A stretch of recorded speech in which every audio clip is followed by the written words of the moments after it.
오늘 여러분들에게 사랑이 답이다 하는 제목으로 말씀을 전가하겠습니다. 한번 따라서 하십시다.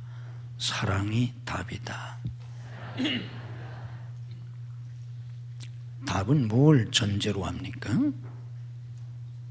문제를 전제로 하지 않습니까? 문제가 있으니까 답이 있는 거지, 문제가 없으면 답도 없지 않습니까? 인생엔 문제가 많습니다. 수많은 문제들이 있는데 우리가 살아가면서 직면하는 그 많은 문제들 가운데 가장 큰 문제는 사람들과의 관계에서 오는 문제입니다. 인간은 혼자 살 수도 없고 더불어 살 수도 없는 그런 존재입니다. 혼자 살면 외롭고 또 힘이 없고 나 혼자 할 수 있는 일은 한정되어 있지 않습니까? 그래서 아무도 자기 혼자 큰 일을 할 수가 없습니다. 요즘 TV에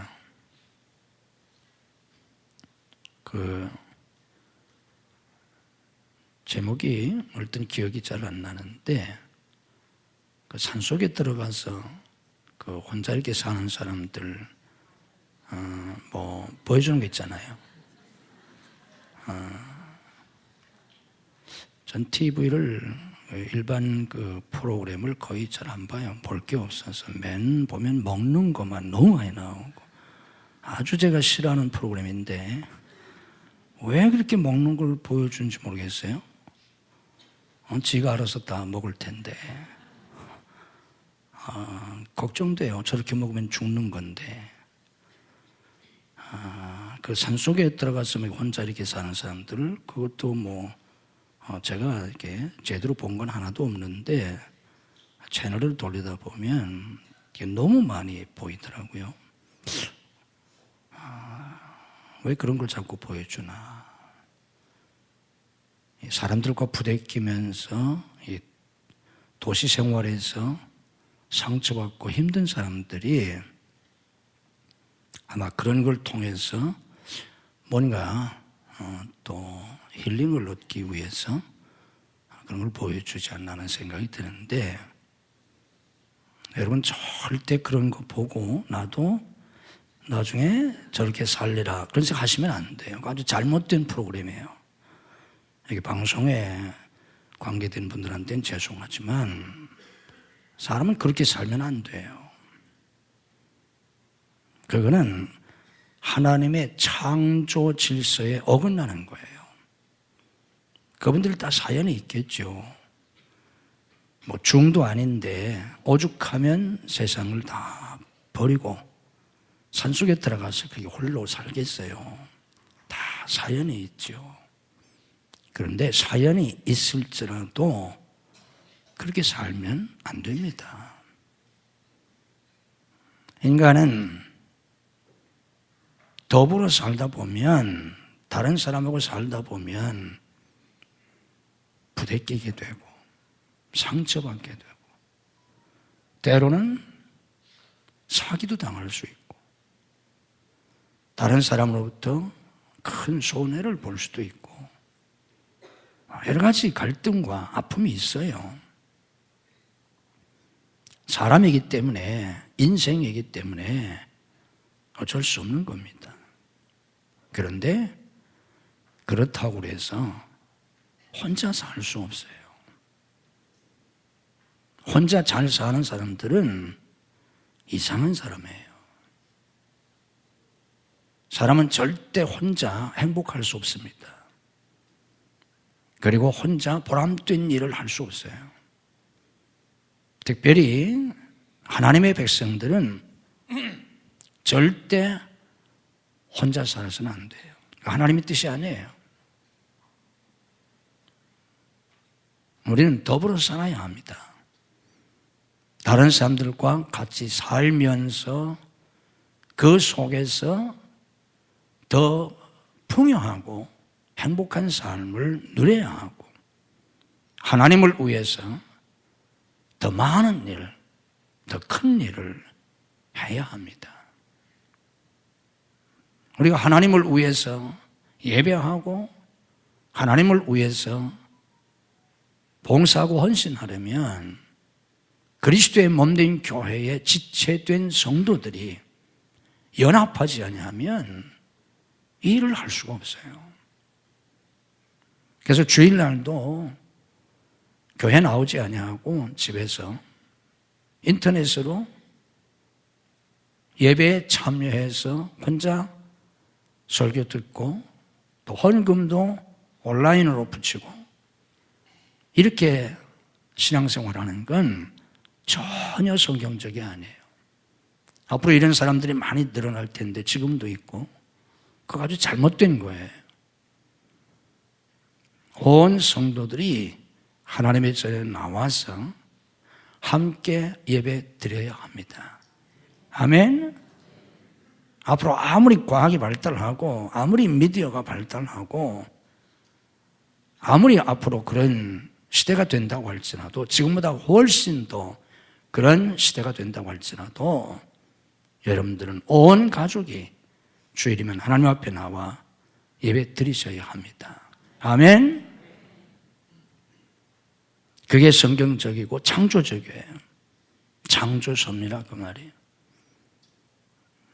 예배를 드릴 때도 여러분 될 수 있으면 앞에 와서 또 다른 사람 옆에 앉아서 예배를 드리세요. 저 뒤에 내가 맨 뒤에 앉아 있으면 아무도 없잖아요. 또 자리를 이렇게 봐가지고 옆자리에 아무도 없는데 그런데 자리 잡고 예배 드리시려고 하지 말고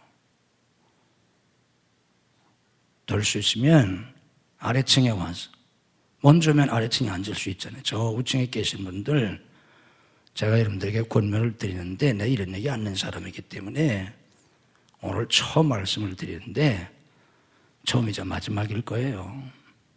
제가 여러분들에게 얘기할 수 있는 시간이 별로 없어요. 요즘 제가 설교를 준비하고 제가 컴퓨터에다 제 설교를 입력해 놓을 때 그 위에다가 마 몇 번 이렇게 했어요. 오늘이 마 4번째예요. 그 마가 뭘까는 여러분들이 상상해 보세요. 3글자의 약자예요.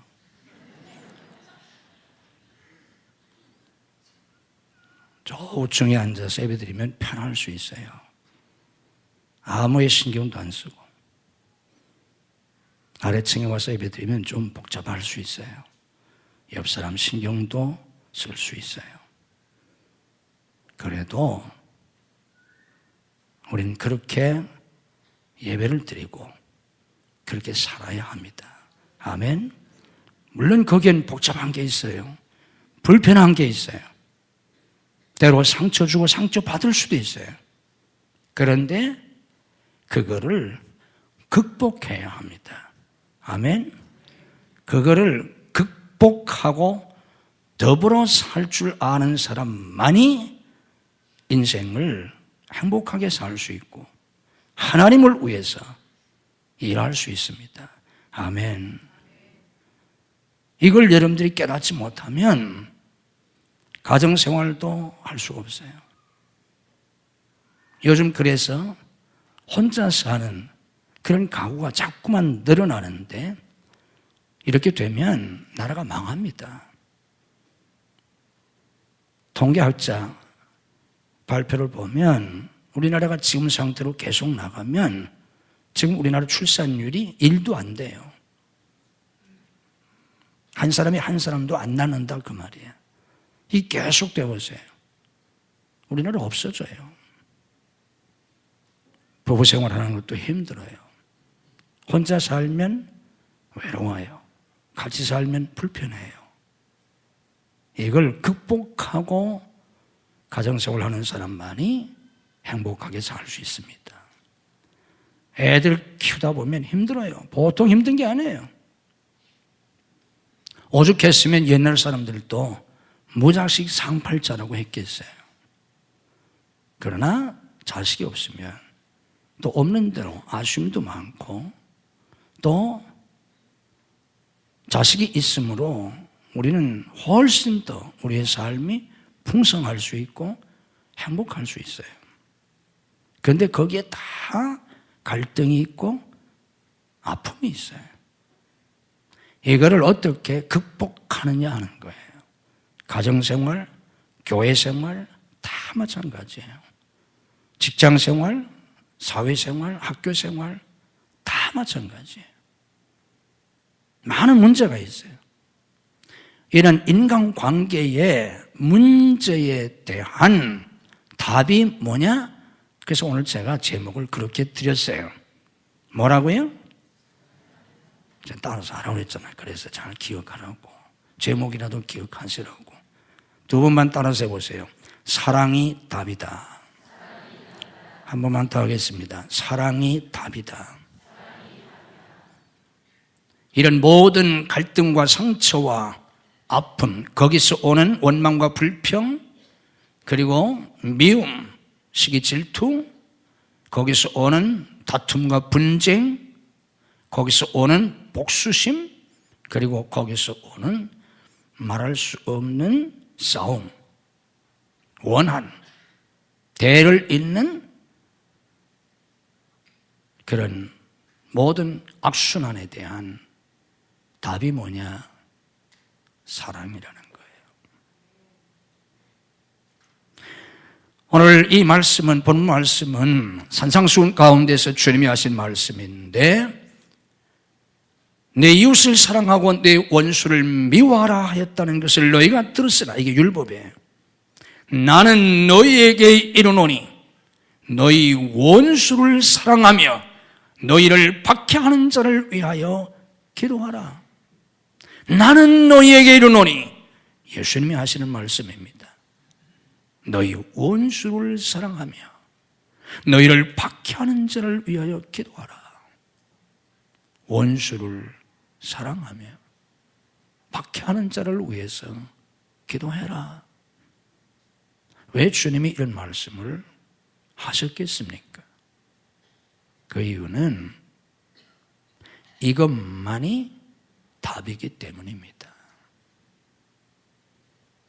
원수를 원수로 갚고, 악을 악으로 갚고, 미워하는 자를 미워하고, 박해하는 자를 나도 박해하고, 그러면 결국은 다 죽습니다. 다 망해요. 처음 인간 아담과 하와가 하나님의 명령을 어기고 선악과를 따먹고 난 다음에 그들은 에덴 동산에서 쫓겨납니다. 에덴 동산에서 쫓겨났다는 말씀은 단순히 살기 좋은 땅에서 쫓겨났다는 의미가 아니라, 낙원에서 추방됐다는 단순한 의미가 아니라, 보다 더 중요한 것은 하나님과의 관계가 끊어졌다는 뜻입니다.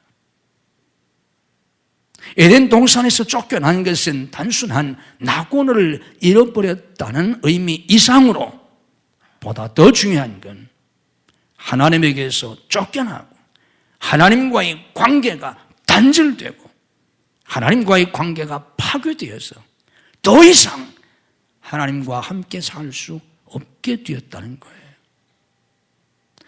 하나님께 나아갈 수 없게 되었다는 뜻입니다. 그리고 이걸 아주 단적으로 보여주는 게 바로 지성소예요. 모세시대 이후로 하나님은 성막을 짓게 하셨고, 그 성막 안에 하나님이 거하시는데, 하나님이 거하시는 곳은 성막, 성전 안에서도 성전 뜰을 지나 성소를 지나 맨 뒤에 있는 성소 다음에 있는 지성소, 가장 거룩한 곳, 그래서 그곳을 지성소라고 부릅니다. 거기에 하나님이 계셨어요. 그런데 하나님이 계셨던 그 지성소에는 아무도 들어가지 못합니다. 제사장조차도 들어가지 못합니다. 대제사장만이 그것도 1년에 딱 한 번 속죄일에 들어갈 수 있습니다.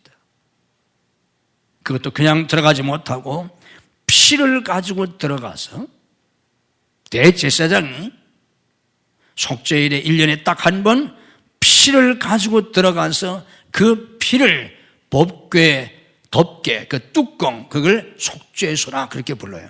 거기에다가 피를 뿌립니다. 그때 딱 한 번 대제사장만이 들어갈 수 있어요. 거기 하나님이 계신데 일반 사람들은 어림도 없어요. 하나님께 나아갈 수 없음을 우리에게 단적으로 보여주시는 거예요. 이렇게 되면 결국 인간은 어떻게 됩니까? 하나님과 단절된 채 마치 우리 주님께서 요한복음 15장 포도나무 비유에서 말씀하신 것처럼 나무에게서 잘려나간 가지처럼 그렇게 결국은 말라 죽는 불행과 저주와 멸망의 삶을 살 수밖에 없는 겁니다. 이게 타락한 인간의 운명입니다. 하나님이 친히 당신의 형상대로 인간을 지으셨는데 왜 하나님이 인간을 당신의 형상대로 지으셨는가? 신학자들이나 일반 사람들이 여기에 대해서 여러 가지 말들을 하는데 많은 얘기는 성경의 진리를 모르고 하는 소리입니다. 얼마 전에도 어떤 분이 우리나라 최고의 지성인 중에 한 분인데 이 문제에 대해서 얘기하는 걸 제가 들었는데 잘 모르고 하는 소리더라고요. 왜 하나님이 유독 모든 피조물 가운데 그리고 동물들 가운데서도 사람만 하나님의 형상대로 지으셨는가? 그 이유는 하나님이 같이 사시려고 한 거예요. 그냥 같이 사는 게 아니라 사랑을 나누면서 인격적인 관계 속에서 하나님이 친히 우리와 함께 사시려고 인간을 그렇게 만드셨어요.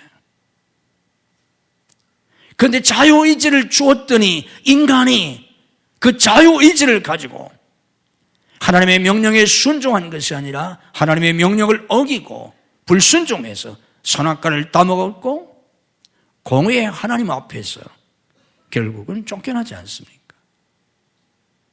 그리고 모든 아담의 후예들은 태어나면서부터 죄성을 가진 인간, 죄의 지배 아래 사는 인간이 되어서 죄 가운데 살다가 결국 지옥 갑니다. 지옥은 마귀가 다스리는 곳입니다. 거기 가서 영원히 고통을 당합니다. 하나님은 당신이 친히 당신의 형상대로 인간을 만드셔서 그 사람들이 하나님과 함께 사랑을 나누며 인격적인 교제를 나누며 그렇게 살게 하셨는데 그 인간들이 범죄해서 그렇게 됐을 때 그냥 그것으로 끝나면 아무것도 안 되지 않습니까? 보람이 없지 않습니까? 창조의 목적이 성취되지 못하지 않습니까? 그래서 하나님은 이걸 회복시켜 주십니다. 어떤 방법으로 회복시켜 주셨나?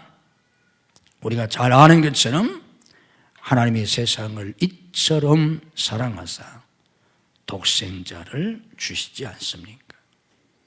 하나님이 독생자 예수님을 보내셔서 그 예수님이 십자가에서 죽으시잖아요. 예수님 자신의 죄 때문이 아니라 죄 없으신 예수님, 태어났을 때부터 죄 없으신 예수님, 그래서 남자 아담의 후손이 아니라 여자 마리아의 후손으로 동정녀 마리아에게서 탄생하신 그 예수님, 죄 없으신 예수님, 태어났을 때부터 죄성이 없으신 예수님, 단 한 가지 죄도 범하신 일이 없으신 완전하시고 거룩하신 그 예수님이 모든 죄인들의 죄를 대신 짊어지시고 십자가에서 죽으시잖아요. 이래서 인간들의 모든 죄를 예수님이 대신 청산해 주시고 예수님을 믿는 사람들이 값없이 의롭다 함을 얻어서 하나님이 그들을 의롭다고 여겨주셔서 다시 하나님과 함께 살게 해주셨지 않습니까? 이게 예수 그리스도 십자가의 대속의 은혜고 기독교의 구원이에요. 그래서 데살로니가전서 5장 10절에 뭐라고 말씀하십니까? 예수께서 우리를 위하여 죽으사, 예수님이 우리를 위해서 우리를 대신해서 십자가에서 죽으셨습니다. 그래서 뭘 하려고 하셨다고 하셨습니까? 자기와 함께 살게 하려 하셨느니라. 함께 살게 하시려고. 이게 예수님이 십자가에서 죽으신 이유입니다. 여기서 우리가 주목해야 할 것은 파괴된 하나님과 인간과의 관계를 회복하기 위해서, 그래서 영원히 지옥에 가서 다시는 하나님과 함께 살 수밖에 없는 이 인간들을 다시 하나님과 함께 살 수 있도록 만들어 주시기 위해서 하나님이 사용하신 방법이 뭐냐? 뭐라는 거예요? 하나님이 세상을 이처럼 사랑하사 독생자를 주셨으니. 에베소 2장 4절에서는 이렇게 말씀합니다.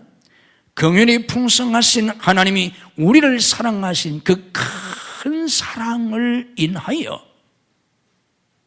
긍휼이 풍성하신 하나님이 우리를 사랑하신 그 큰 사랑을 인하여 허물로 죽은 우리를 그리스도와 함께 살리셨고 너희가 은혜로 구원을 받았다.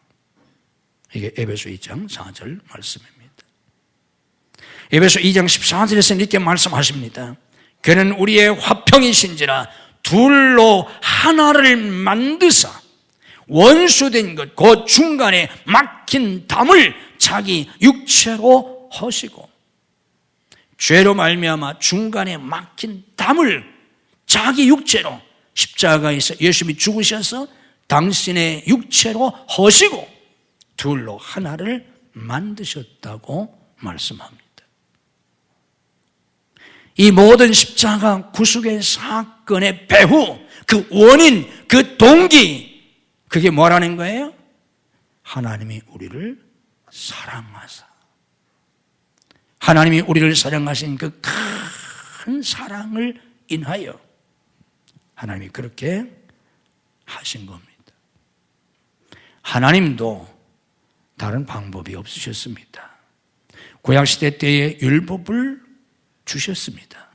모세를 통해서 하나님이 율법을 주시고 십계명은 친히 하나님이 하나님의 친수로 하나님의 거룩하신 그 손으로 돌판에 새겨서 주었습니다. 아무 소용이 없어요. 수많은 선자를 통해서 그들을 가르쳤습니다. 아무 소용이 없어요. 그래서 그들을 책망하시고 징계하시고 심판하셨습니다.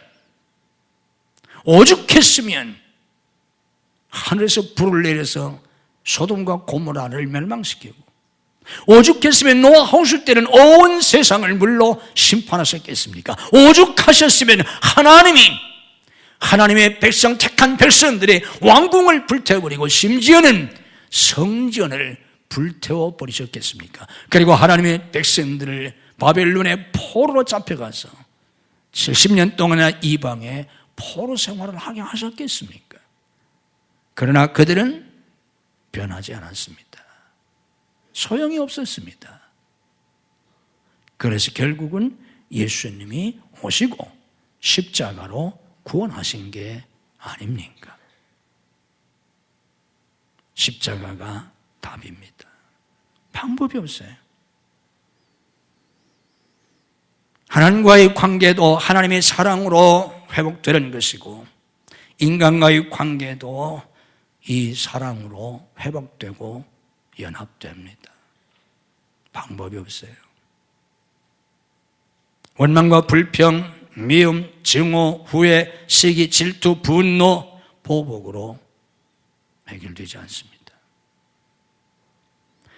우리 주님께서 체포되실 때 마태복음 26장 52절 말씀 보면 그때 베드로가 검으로 말고의 귀를 잘라버리잖아요. 그때 주님이 뭐라고 말씀하십니까? 예수께서 이르시되 네 칼을, 지난 개역성경에서 검이라고 번역을 했는데 네 검을 도로 칼집에 꽂으라. 칼을 가지는 자는 다 칼로 망하느니라. 베드로도 오죽했으면 칼을 뽑아서 종의 귀를 잘라버렸겠어요. 정말 베드로가 내가 저놈 귀를 잘라야 되겠다 생각하고 귀를 자른 건지 저놈 모가지를 잘라야 되겠다 쳤는데 칼을 다루는 솜씨가 나빠가지고 귀가 잘라졌는지는 잘 모르지만 귀를 잘라버리고 싶었겠어요? 모가지를 잘라버리고 싶었겠지요. 그런데 주님은 검을 도로 꽂으라는 거예요. 검을 쓴 자는 검으로 망한다. 무슨 뜻이에요? 이것으로 해결 안 된다는 거예요. 베드로만 그렇게 했습니까? 인생을 살면서 그런 경험을 안 한 사람이 어디 있겠습니까? 귀가 아니라 모가지를 잘라버리고 싶은 그런 마음이 얼마나 들겠습니까? 그러나 검을 쓴 자는 검으로 망한다. 원수를 사랑하며 너희를 박해하는 자를 위해서 기도해라. 왜요? 사랑만이 답이기 때문입니다. 귀를 잘라도 소용없고 손을 잘라도 소용없고 목을 잘라도 소용이 없습니다. 조선시대 때 역사에서 나오는 것처럼 오죽 원한에 찼으면 무덤에 장사된 그것도 오래된 시체까지 판에서 시체까지 또 목을 자르겠습니까? 얼마나 원한과 복수심에 가득 차면 그런다고 해결이 되나요? 피는 피를 부를 뿐이에요. 보복은 보복을 낳고 악은 악을 낳고 소용이 없어요. 사랑이 답입니다. 하나님이 우리를 사랑하셔서 그 사랑으로 우리를 구원하셔서 우리가 하나님의 자녀가 되고 그래서 오늘도 이렇게 하나님 앞에 나와 예배드릴 수 있고 내가 하나님을 아버지라고 거룩하신 하나님, 완전하신 하나님, 전지전능하신 그 하나님을 내가 아버지라고, 내 아버지, 내 아빠 하나님이라고 부를 수 있는. 그래서 오늘 우리가 여기에 나와서 예배드릴 때도 하나님이 성령으로 친히 함께 하셔서 우리의 찬양을 받으시고 주님이 여기 친히 함께 하셔서 우리와 함께 예배에 임재하시는 이런 은혜를 우리가 받게 된 것은 하나님의 그 무한하신 사랑, 예수 그리스도의 십자가의 사랑 때문입니다.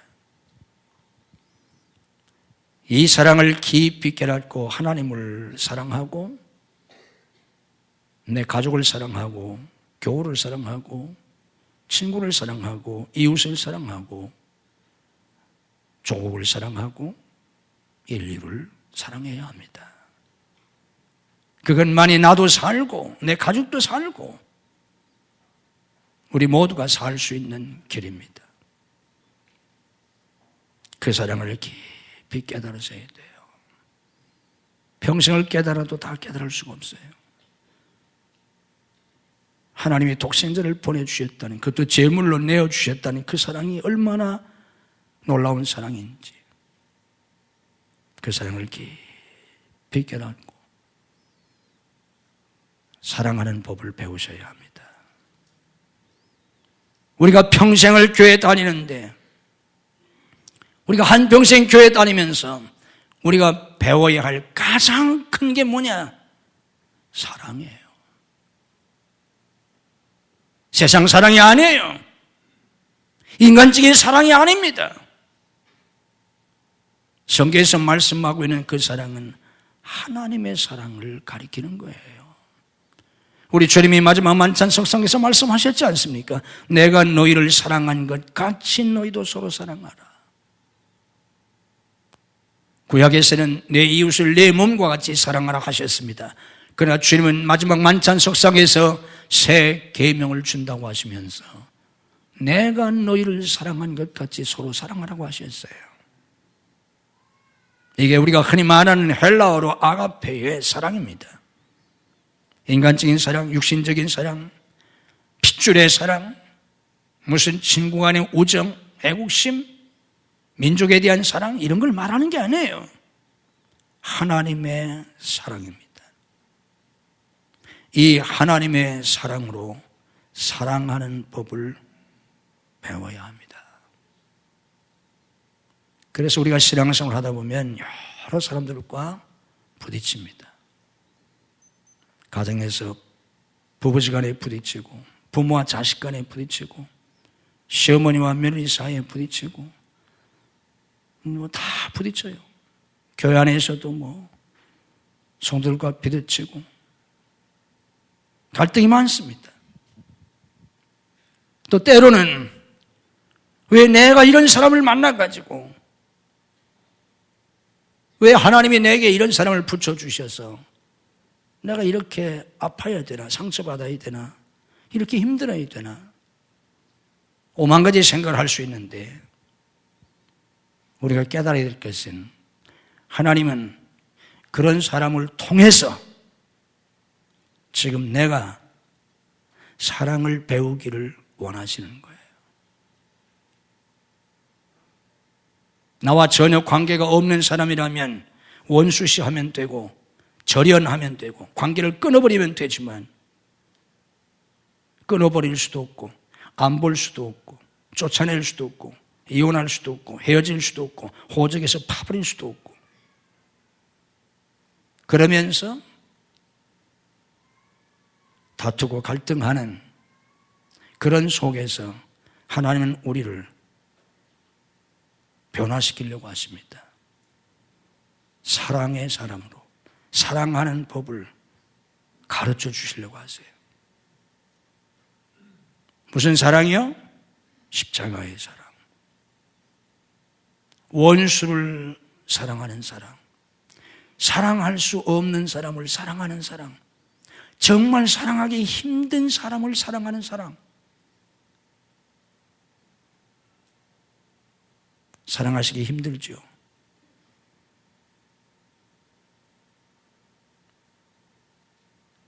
사랑하셔야 돼요. 그 사람을 사랑하는 법을 배우셔야 돼요. 때로 여러분은 살아가면서 그런 생각을 할 수 있어요. 세상에 당신 같은 사람 없어. 세상에 우리 시어머니 같은 사람 없어. 세상에 너 같은 자식 없어. 그럴 수 있어요. 맞을지도 몰라요. 그러나 여기에 신앙의 깊은 교훈이 있어요.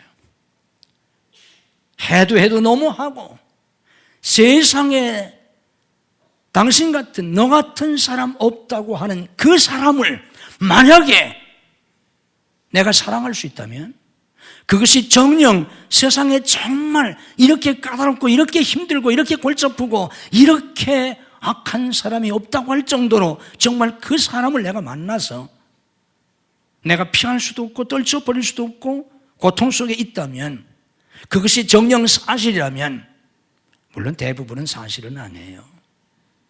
내가 그렇게 느끼는 것보다 그 사람보다 더 악하고 힘든 사람 세상에 얼마든지 있어요. 근데 지금 나는 그렇게 느끼고 있어요. 어쨌든 그 사람을 내가 사랑하는 법을 배우고 사랑할 수 있다면 모든 사람을 사랑할 수 있어요. 그래서 하나님은 그런 사람을 내게 붙여주시는 거예요. 그리고 그걸 극복하고 사랑하라는 거예요. 그게 여러분이 살아가면서 부대끼고 힘든 삶의 현실이고 과정이고 여정이에요. 이미 그런 과정을 극복하셨다면 참으로 감사한 일이고, 지금 힘든 싸움을 하고 계시다면 방법은 이기는 것밖에 없어요. 극복하는 것밖에 없어요. 그리고 사랑으로 그거를 훈련하고 결심하고 또 결심하고 회개하고 또 회개하고 후회하고 또 후회하면서 울고 또 울면서 그걸 극복해서 사랑할 수 있어야 합니다. 그때 나도 살 수 있고 다른 사람도 살 수 있고 나도 행복하고 다른 사람도 행복하고, 그때 우리는 사랑의 도구가 될 수 있어요. 어떻게 그렇게 할 수 있나? 이건 내 힘으로 되지 않습니다. 내 감정으로 되지 않아요. 내 인격으로 되지 않아요. 내 의지로 되지 않습니다. 로마서 5장 5절에 이렇게 말씀합니다. 하나님이 우리에게 주신 성령으로 말미암아, 이게 중요해요. 우리에게 주신 성령으로 말미암아 하나님의 사랑이 우리 마음에 부은 바 되매니, 성령으로 말미암아 하나님의 사랑이 우리 마음에 부은 바 되매니, 하나님의 사랑이 우리 마음에 부어져야 돼요. 내 의지나 감정이나 인격이 아니에요. 하나님의 사랑이 내 마음에 부어져서 내 감정이나 내 지성이나 내 의지나 내 성품이나 인격이 아닌 내 속에 부어진, 성령을 통해서 부어진 그 하나님의 사랑으로 사랑해야 합니다. 그래서 갈라디아 5장 22절 말씀처럼 성령의 9가지 열매 가운데 첫 번째 열매가 사랑이에요. 아가페입니다. 날마다 기도하셔야 돼요. 갈등이 있고 아픔이 있고 다툼이 있을 때마다 온갖 부정적이고 저주스러운 마음이 내 마음에 들어오고 내 마음을 지배하려고 할 때마다 단호하게 예수님의 이름으로 물리치고 성령의 사랑으로 채워달라고 기도하셔야 돼요. 그걸 배우셔야 돼요. 훈련해야 돼요. 어떤 한 사업가가 사업차 뉴욕에 갔다가 그곳에서 고등학교 2학년 학생인 자기 아들의 사망 소식을 들었습니다.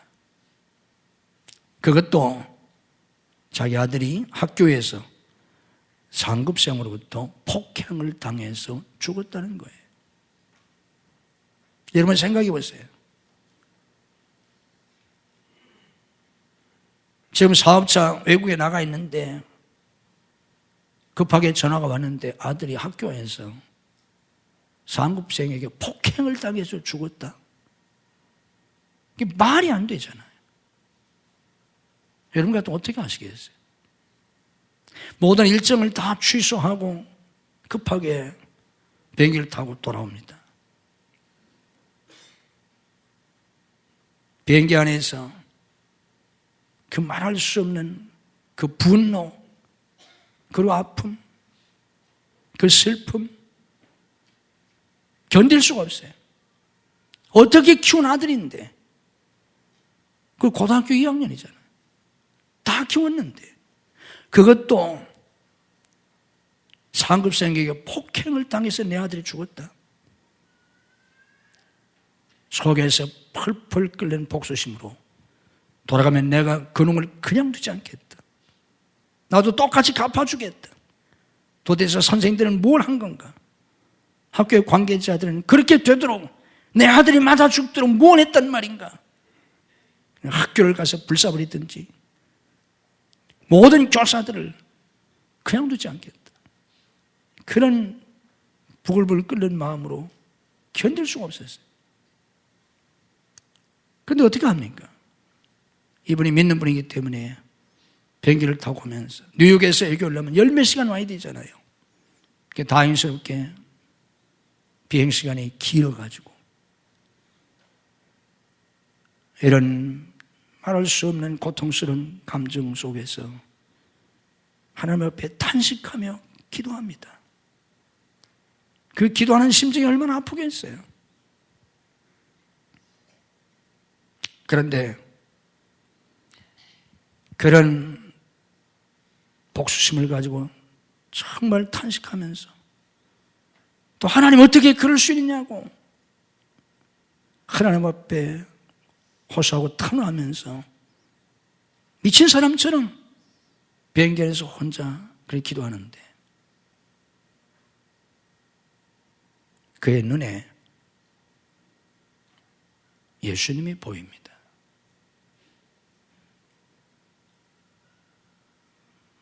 예수님이 보이면서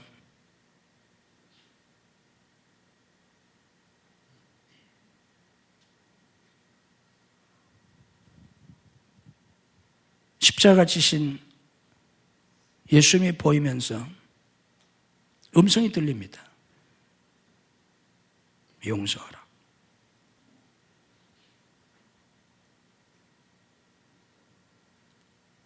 내 죄를 위해서 인류의 죄를 대신해서 십자가 지신 그 예수님이 환상 가운데 보이면서 용서하라 하는 음성이 들리는데 용서가 되겠어요? 십자가의 예수님을 환상으로 내가 본다고 할지라도 용서가 되겠어요? 용서가 되지 않아요. 그래서 기도합니다. 예수님, 주님의 십자가의 사랑으로 내 아들의 원수를 용서할 수 있게 해 주옵소서. 제 힘으로 용서할 수가 없습니다. 예수님의 십자가의 사랑으로 내 아들의 원수를 용서할 수 있게 해 주옵소서. 기도해요. 얼마나 기도했는지 모릅니다. 이제 비행기가 공항에 내릴 시간이 다 되었는데 마음의 평강이 오면서 마음속에서 그 학생을 용서합니다. 그리고 학교의 모든 관계자들도 다 용서합니다. 서둘러서 학교에 가보았더니 학교 선생님과 관계자들이 얼굴을 들지 못하고 어떻게 할 줄 모르고 쩔쩔매고 있어요. 그때 이분이 그렇게 말합니다. 괴로워하지 마십시오. 하나님께서 아들을 데려가셨습니다. 나는 처음 비행기 안에서 복수를 하겠다고 다짐했지만 독생자를 인간에게 내어주신 하나님의 사랑, 인류를 위해 기꺼이 십자가를 지신 예수님의 사랑을 생각하고 변화를 받았습니다. 그리고 오히려 그들을 위로했습니다. 그리고 검사에게 탄원서를 보냈습니다. 나는 내 아들을 죽인 피의자를 용서한다고 관대하게 처리해달라고 탄원서를 보냈습니다. 그리고 3천만 원을 학교에 장학금으로 기탁했습니다.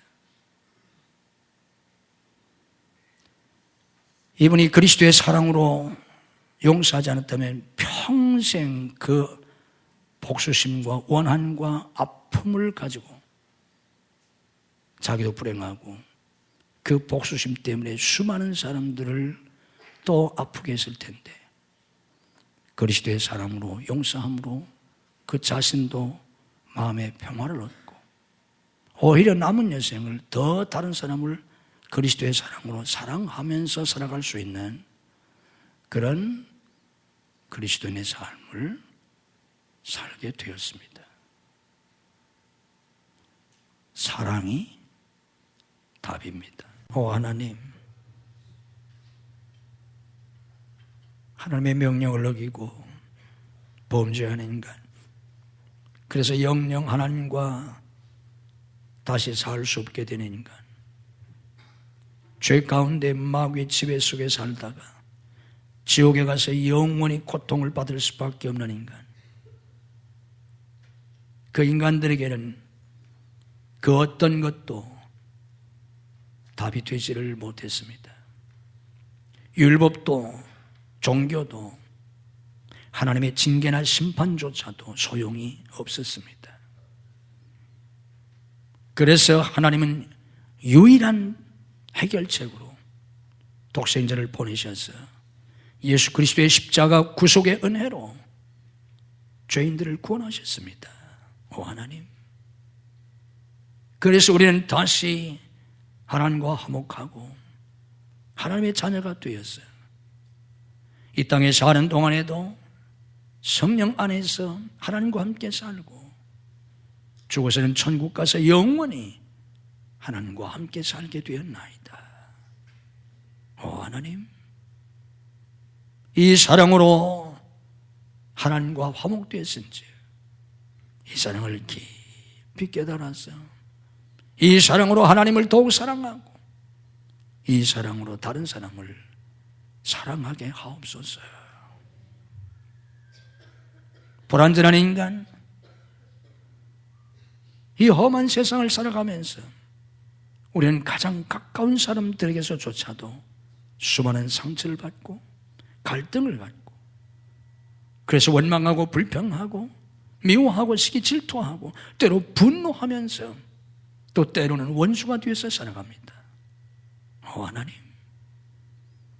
이런 깨어진 인간관계 오직 하나님의 사랑으로서만 회복될 수 있나이다.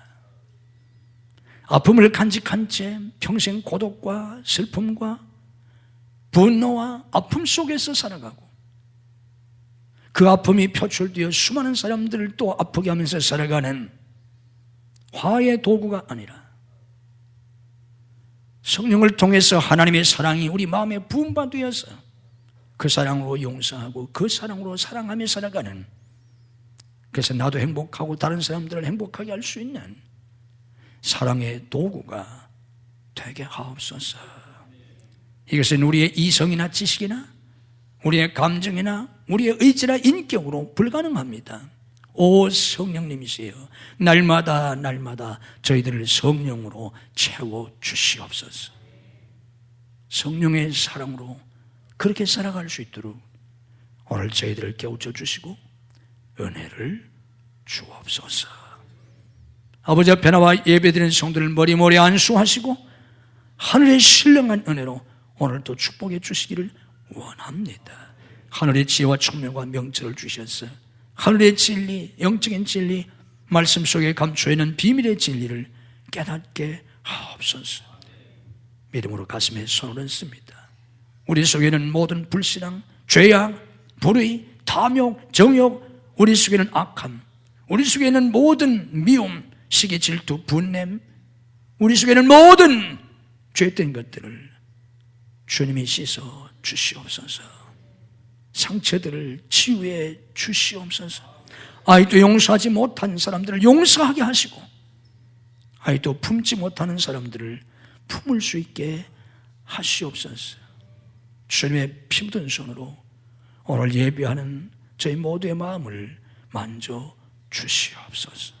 주님의 보혈로 저희들을 덮어 주시옵소서. 하나님의 빛으로 감싸 주시옵소서. 천군 천사로 우리와 우리의 자녀들을 울타리 삼아 지켜 주시옵소서.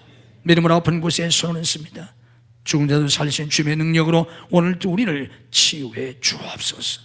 내가 나사렛 예수 그리스도 이름으로 명하노니 우리를 괴롭히는 모든 병만은 다 물러갈지어다. 예수님의 이름으로 치유될지어다. 예수님의 이름으로 건강이 회복될지어다. 예수님의 이름으로 쇠임을 얻을지어다. 성도들 가정을 다 인가우도시켜 주셔서 온 가족들이 하나님을 섬기며 복받는 믿음의 가정들이 되게 하옵소서. 가정을 파괴하는 모든 사탄의 세력을 주님이 결박하시고 물리쳐 주시옵소서. 우리 자녀들을 주님이 책임지시고 양육하시고 주님이 써 주시옵소서. 앞길을 열어 주시옵소서. 공부하는 학생들에게 학업의 문을 열어 주시옵소서.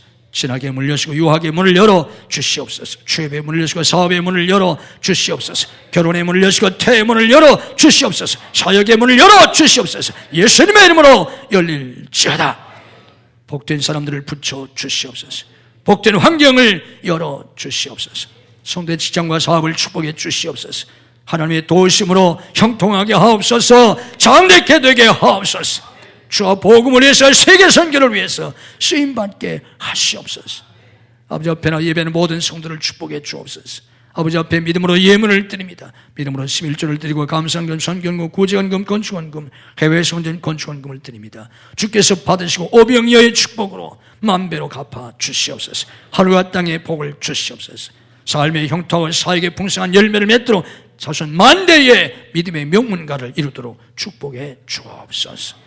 병사에서 나오지 못한 손을 찾아가셔서 능력의 손으로 일으켜 주시옵소서. 줄타 중에는 성들, 해외에 나가는 가족들, 군문에 나가는 아들들, 유학생들을 지키시고 축복해 주옵소서. 믿음이 연약하여 주의를 송수하지 못하는 성도들에게 주의를 송수할 수 있는 믿음을 더하여 주옵소서. 이 한 주간도 주님이 주시는 은혜와 축복이 넘치는 복된 한 주간이 되게 하옵소서. 예수님 이름으로 축복기도 하옵나이다. 아멘.